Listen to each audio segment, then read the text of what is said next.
ഓ വെയിലത്ത് നടന്ന് തളർന്ന് പപ്പാനി കളിക്കാനൊക്കെ റെഡി ആയിട്ട് നിക്കണേ. അയ്യോ അടിപൊളി താപ്പു നല്ല പീസ്. മനസ്സ് നിറഞ്ഞു. പിന്നെ നിറയാണ്ടിരിക്കും അമ്മായി. അരേ വാ മാറ്റിക്കാം അമ്മായി. കൊട്ട മാറ്റിക്കാം. Okay set. അപ്പോഴേ മോളെ ഞാൻ എന്താ ചെയ്യണ്ടേ? അതെ അതെ അതെ അതെ. ചെറിയുള്ളി വേണം അമ്മായി, നല്ലോണം ചെറിയുള്ളി വേണം. പിന്നെ ഒരു 2-3 സവാള, ഇഞ്ചി വെളുത്തുള്ളി, പച്ചമുളക്, കറിവേപ്പില. പിന്നെ മുരിങ്ങയുടെ തൊലി.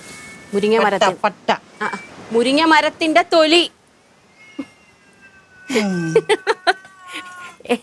മുരിങ്ങ മരത്തിന്റെ തൊലി. ഓ എനിക്ക് എന്തൊക്കെ നീ ചെയ്യണമെന്ന് എനിക്കറിയില്ല. മുരിങ്ങ മരത്തിന്റെ തൊലി എനിക്ക് വേണം. വേണം. വേണം. നിർബന്ധമാണേ.